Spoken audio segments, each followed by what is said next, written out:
I think people have been in an experimental mode because all these new services have launched. And at some point, they're probably going to start paring down a bit. So that, that could work against them. But I think in the relative short term, they could probably get to that number.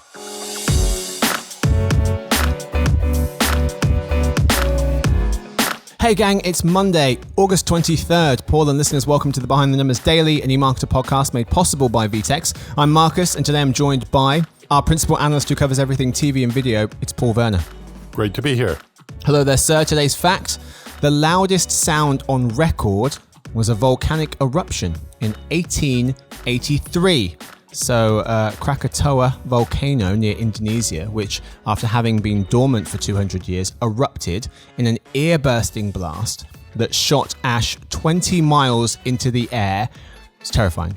And triggered multiple tsunamis. It produced a sound that was heard 3,000 miles away in the central Australian island of Rodrigues. Where was the blast? Where was the volcano? This was Krakatoa volcano near Indonesia. So 3,000 miles, that would be like if a volcano going off in Manhattan and you hear it in Hollywood. Like literally the other coast of the country. I don't need that. New York's loud enough. We don't need to be hearing anything else that's going on in the rest of the country. Thank you very much. Anyway, today's real topic. HBO Max, is it emerging as the next streaming giant?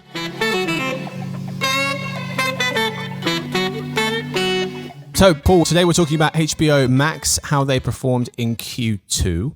But let's set the stage. So there was an article by Kelsey Sutton of Adweek, and she had a chart in there basically looking at streaming subscribers, both international and domestic, across the different major video platforms. And as Eric Hagstrom, one of our senior forecasting analysts, likes to point out, and it's an excellent point, one, Paul, that I'm sure you've made previously, which is that each of these streaming services have very different strategies. They have very different objectives, right? Disney wants people to go to its parks. Netflix just wants people to sign up. Amazon wants people to buy things from its platform and lock them into its Prime membership. So very different strategies. However, when you just look at which platform has the biggest streaming video streaming audience, if you got them side by side, Kelsey has noted Netflix is the biggest, over 200 million international and domestic. Disney Plus, their service is in second place on this list with over 100 million. And then she's got HBO Max in third place with over close to 70 million. And then Peacock, Hulu, etc. She doesn't include Amazon Prime Video here, Paul. Would you include them in this, or do you not see them as a kind of a pure play, if you will, video streaming service? I absolutely would. And to your point, because these companies have different business agendas, there's really the only pure play service here is Netflix, because every other company is part of a larger conglomerate that's trying to drive different business outcomes. So exactly. I would have included Amazon. And they would have been second, right? Just to say Amazon would have been second in this list. It would have, although there's a little bit of, you have to do a little bit of parsing here again, because we have on this chart Disney Plus, Hulu, and ESPN, all of which are under the same corporate umbrella. And there's a lot of overlap among those. So you can't just add the three, but if you consider them together, that would actually be the second largest service, the Disney affiliated services. Good point. Even the bundle. Yeah, even factoring in the overlap. And then Amazon would be third. Yeah, great point. So that's where HBO Max sits. So you've got Netflix. If Disney Plus was bundled with its other properties that are under the Disney brand, Hulu and ESPN Plus, then that would make up the second largest, but it's not broken out in this chart. So Disney Plus comes in second, HBO Max is third. As Paul mentioned, you should really be including Amazon Prime Video here as well, which isn't, if that is included, HBO Max goes down to fourth place. But let's talk about how they did in Q2. So some of the highlights, HBO and HBO Max, because WarnerMedia, who owns both of them, includes them together when they report numbers. They finished Q2 with a combined 47 million US subscribers. That's up nearly 3 million on Q1. They've added 11 million since last Q2. Internationally, they say, so Paul, as we were talking about, that means worldwide, all of their streaming service subscribers counts 68 million. That's up 12 million year on year. And AT&T, who owns WarnerMedia, who owns HBO and HBO Max, they upgraded their expectations. They now anticipate that the global HBO Max and HBO subscribers can reach between 70 to 73 million subscribers by the end of this year. Those figures are up about 3 million from the previous forecast. So currently 68 million. They can see them getting to 70, 73, somewhere between those two figures by the end of the year. Paul, we'll start with a letter grade for HBO Max. This is what we've been doing with all of the Q2 earnings. How did they do and why? I'm going to give them an incomplete. Oh. And my reasoning for that is that, first, the numbers they're throwing around, these top-line numbers, include HBO, the flagship pay TV cable service. So there's a lot of this that's coming from that. And this, HBO is a generations-old service that's been, gathering momentum and brand equity for a very, very long time. And only a relatively small number of these subscriptions are actually to the HBO Max service. So that's one caveat. Mm-hmm. Yeah, about a quarter, right? A quarter of the total HBO Max subscribers are retail subscribers. So coming in directly to HBO Max as opposed to I have HBO and I also get the digital subscription for free. Right. And that was going to be my other caveat is that a lot of people are coming into the service through free offers, bundles, and other incentives. At some point, we've seen this with every other streaming service. At some point, you have to, the streaming services discontinue those offers, and that's when you understand how many people actually are wanting to pay for the service. Also, this is still early days for this and many other streaming services that have either launched in the past year or completely rebranded. So for all those reasons, I'm going to just kind of wait and see. I do think that their growth is impressive, and the fact that they've reconfigured their guidance and, they've upped their guidance, I think that's important, and I'm willing to give them the benefit of the doubt. But if they were my student and they came to me with this assignment, I would say, get out of there. Good work. Let's talk at the end of the term. So as you said, it's all these numbers are still relatively new. They launched last May, if you can believe it, last May 2020, so just over a year old. And so it seems like, Paul, most of their subscribers, their new subscribers, that 3 million I talked about that they added from Q1 to Q2, were those retail subscribers, users who had signed up directly for the streaming service instead of activating an HBO Max account that they got with their HBO cable subscription. You talked about the guidance upgrade, Paul. I'm wondering what you think about that in terms of whether they can achieve those figures with these few points in mind. So number one, they've added the new ad-supported tier, which debuted in June. Number two, the global rollout that started in the summer, 39 new territories across Latin America and the Caribbean is in effect. And then also number three, Dish TV customers across the US can now access HBO and HBO Max after the two companies finally settled a 3-year dispute over distribution terms. As of Q1 2021, Dish Network had nearly 9 million pay TV subscribers. So given all that context, Paul, do you think that 70 to 73 million is achievable by the end of the year for HBO Max? I think so. We should also mention that HBO is pulling out other stops in trying to generate new subscriptions, including things like free episodes and a Snap mini app, podcasts that are exclusive to subscribers. So they're really doubling down on trying to boost their subscriber numbers. And I don't think they would have issued that guidance if they didn't think realistically they could get there. That is not to say that there are any guarantees. It's still a very competitive market. Another of the X factors here is how much people are spending on subscriptions. I think we're going to get into that a little bit later in the episode. But I think people have been in an experimental mode because all these new services have launched. And at some point, they're probably going to start paring down a bit. So that could work against them. But I think in the relative short term, they could probably get to that number. So let's talk about some of those initiatives that you mentioned, the podcast thing, the Snapchat thing, etc. So it's time now for a completely made up segment called Quick Takes. We have a number of HBO Max related announcements that Paul was just talking about. So Paul, hit me with a quick take for each of these.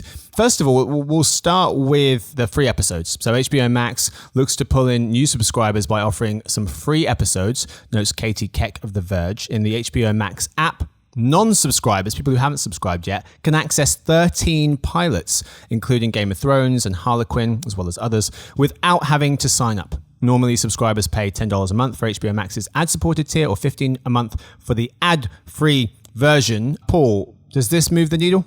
It certainly helps. And, one thing I didn't realize about HBO Max and actually even about Netflix, I guess because I've been a longtime subscriber, is that they don't actually have like a free trial offer, which, most streaming services do.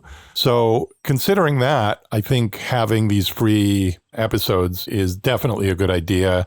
One way or another, you've got to lure people in with something that's free, whether it's, like a week or a month free before they start charging you, or giving you all this content that is behind the paywall, but they're kind of giving it to you as a teaser. So yeah, Netflix, they've done something similar, teasing its content by sharing it on YouTube. So we've seen this before in some form or fashion. The second story, Paul, announcement here is to do with Snapchat. As insider intelligence analyst Mariel Soto-Reyes writes, HBO is partnering with Snapchat to bring free episodes of its original shows to Snap Minis for co-watching among the app's users. Per TechCrunch, Snap Minis are the third-party apps that run inside of Snapchat, kind of like WeChat operates in China.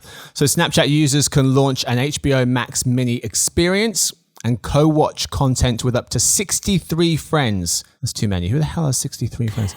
And also send in-chat messages. Paul, does this move the needle? Yeah, by the way, I only have 61 friends, so I don't know where these people get these I have extra two, friends. And they're both on this podcast right now. Victoria and Paul. We should put them together, and then between the two of us, we'll have 63. Exactly. We could have a watch party. Yeah, no, I think this is obviously a demographic play, largely, which makes sense. And it also plays into how this group of, this target audience watches a lot of this content. I mean, personally, it's very hard for me to relate to sitting down to watch a show on my smartphone, but I think I'm increasingly in the minority on this. So, yeah, I think, again, whether it's going to move the needle on its own, I don't know. But in the every little bit helps category, this is definitely a good move for HBO.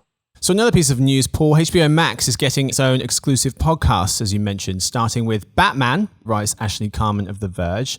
The podcast Batman, The Audio Adventures will be an in-app exclusive, not available anywhere else, and will launch this fall. The scripted show features Jeffrey Wright as Batman and Rosario Dawson as Batwoman. The show won't include ads and will be part of HBO Max subscribers included content. Does this move the needle for HBO Max? This one I'm a little bit more skeptical about, for the main reason being that podcasts are a type of content that people like to subscribe to. They like to access them on their podcast apps. Everything about the experience is sort of built into having that free access. So will some people listen to these podcasts because they're really interested in the content and they'll appreciate the fact that it's available exclusively? Yeah, I guess so. But overall, I think with podcast content, it just doesn't work as well outside of that ecosystem where we've pretty much established that it's generally free and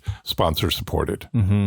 Yeah, Netflix has hired its first podcast executive in Jerry Eaton, formerly of Apple Podcasts, last month, and uses podcasting as a marketing tool to encourage more people to come to its video app and subscribe, notes Miss Keck of The Verge. Final announcement, Paul. It's not really an announcement, I guess, but just wanted to mention it because it was pretty big news when they announced it recently earlier this year. So we've got no more news on the WarnerMedia Discovery merger. So WarnerMedia, they own HBO and HBO Max. They decided, or its parent company, AT&T, decided to spin off WarnerMedia and pair that with Discovery.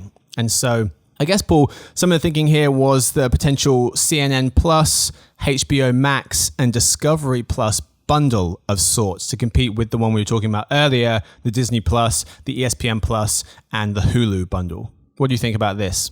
Well, I think we've seen companies like Disney and Apple as well succeed with these bundles that include entertainment, news, gaming, and so forth. So I don't think there's any reason why this couldn't work this way. And actually, when I saw the announcement about CNN Plus specifically, I thought there was a lot of hyperbole about, this being the most important event since the launch of CNN in whatever it was, late 1970s. And to me, that sounded just totally overblown because I don't see news as something that people will subscribe to on its own. But as part of a bundle, yes, I think it makes more sense. And I will give WarnerMedia or AT&T points for consolidating and streamlining some of the very confusing branding around their, mostly their video services that we've talked about on the show before, like with HBO Now and HBO Max and all the different HBO Go. Here,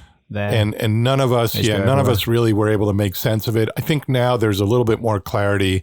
And this bundle with these core brands like HBO and Discovery and CNN, all of which actually mean something to people, that to me is a little bit more of a coherent play that reminds me more of what Disney has done with, again, these very clear brands like Disney itself and Hulu and ESPN having their place within this bundle. Right. And also, AT&T, WarnerMedia, so they also own TNT and TBS, and there's some basketball on both of those as well. So maybe they wrap some kind of sports into this bundle as well. Yes, for sure. Yeah. So WarnerMedia, their ad revenue was up nearly 50%, 50 in Q2 year on year, reaching $1.7 billion. The company pointed to its news properties, CNN doing well. Number 2, the return of the NBA to its Turner Sports channels, TNT and TBS. And then number 3, they also noted that they had the most successful upfronts in WarnerMedia history. So another positive for them. That's what we've got time for the first half. Time now for the halftime report, where we summarize the key takeaways from the lead story in 30 seconds or less. Paul, your takeaways from the first half are? My take on it is that HBO is growing its subscription services pretty nicely, and it also has gotten smart about how it leverages those brands in the market. So I think it's putting itself in a good position to compete against the other services that are kind of rising to the top. Yes, indeed. That's all we've got time for the lead story. Time now for In Other News. But first, quick word from our sponsor, Vtex.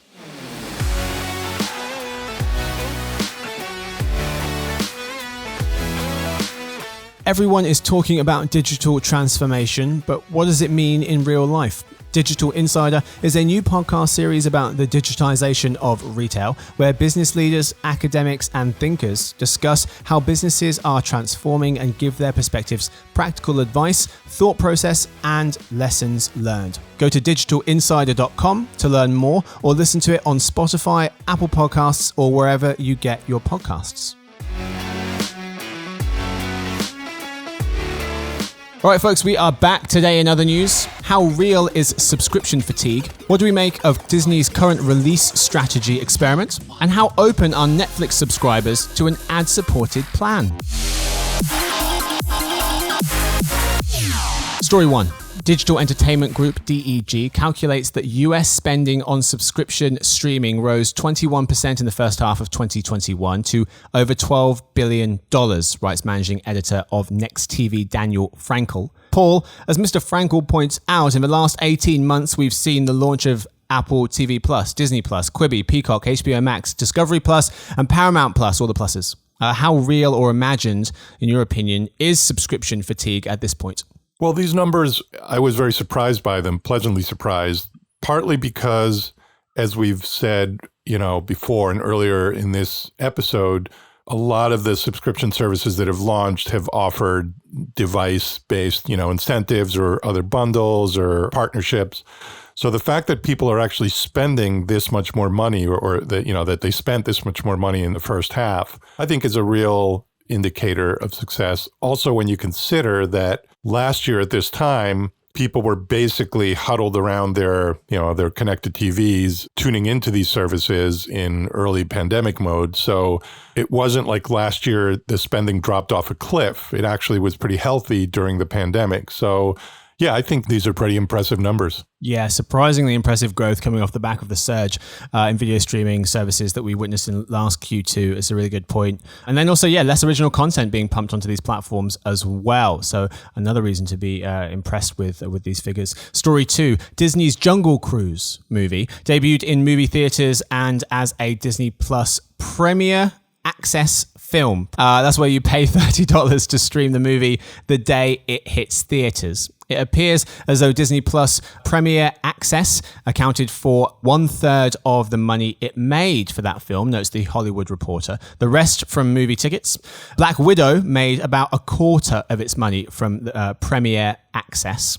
despite pulling in twice as much in total dollar terms as Jungle Cruise. It had a smaller share of the Premier Access money, 1/4 compared to Jungle Cruise's 1/3. Paul, your thoughts on Disney's current release strategy experiment? I think this is the way of the future. I think that with pretty much every movie studio now being affiliated with a streaming service and having taken the bold step of doing this sort of day and date release, part of it, again, mandated by the pandemic, this is the way it's going to be from now on. There are going to be different permutations, and per Disney's experience with Jungle Cruise and earlier with Black Widow, the ratios of how much is made through streaming or, through basically pay-per-view streaming or through the cinemas, those are going to change from film to film. But overall, I think this strategy of using both theatrical releases and streaming services in some kind of tandem is definitely the way they're going to operate.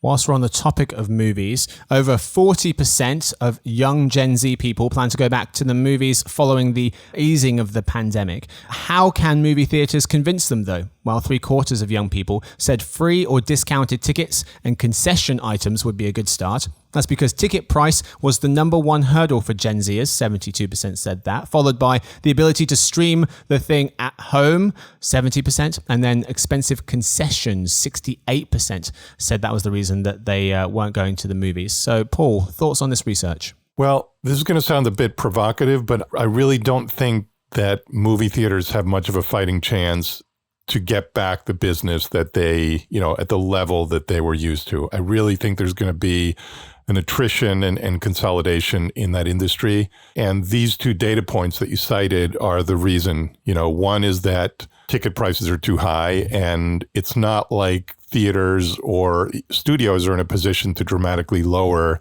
ticket prices. And the other is that these new films are going to be on streaming video and on video on demand platforms, whether theater owners like it or not. So that's going to inhibit people, and especially young people, from going to the movies. So I'm not saying that the theatrical industry is just going to completely go away, but I really don't think it's going to get back to its old glory. And these are the obstacles.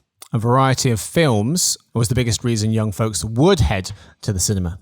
Story 3. Paul, you recently wrote that Netflix's subscribers are open to an ad-supported plan. According to a June Hub research study, about 40% of folks would convert to a less than $5 a month plan with pre- and mid-roll ads. Even more folks, close to 50%, would convert if it just featured pre-roll ads. Paul, you hosted an e-marketer analyst cage match on this topic back in November, on November 1st, 2019, where our Paul Briggs thought Netflix would have ads and our Ross Benish thought it was too soon, and you hosted that. Where do you stand on this at this point? I think given that Netflix is starting to experiment with new revenue streams like e-commerce and gaming, the idea of advertising, which is something they have continuously discounted, including very recently, it just has to be on the radar on some level, especially when you see this kind of data. So I don't know if Netflix is ever going to get into advertising, or if they will at some point relent and maybe do some kind of limited ad support around their content. But given the growth limitations in terms of the US market being almost saturated for them, and given the competition in the space, and the fact that so many companies they're competing with have other revenue streams to play up against content, I think Netflix is going to be in a tough position, and I'm sure that they're at least thinking about this, even if they're not imminently going to implement it. Yeah, talking about their users flattening out, Netflix has only added 1 million new US and Canadian subscribers in the last year. 1 million in the last year. They actually lost subscribers, as you point out in your article, in Q2 2021, first time in a couple of years. Paul, you also note that as of recently as September 2020, Netflix founder and co-CEO Reed Hastings dismissed getting into the ad business again for like the millionth time. We'll see what happens. Paul, thank you so much for taking the time to hang out. Always a pleasure. Thanks so much to Victoria, who edits the show, and thanks to everyone listening. We'll see you guys tomorrow for the Behind the Numbers Daily, the eMarketer podcast made possible by VTEX. I would trade in my voice for anything different, to be honest, but maybe something in the Ray LaMontagne range, a little gravelly, a little husky. I would listen to that podcast. Your fans would beg to differ, and I think you've established quite a brand for yourself because of your voice and your accent and your charm. So, thank God you don't want to just give that up. Otherwise, no one would listen to me. That's true. But then if I did have Ray's voice, I could sing the intro. That is true. Yep. He does beat you on that count still. Yeah. Maybe we should still do that. I'll sing tomorrow's introduction.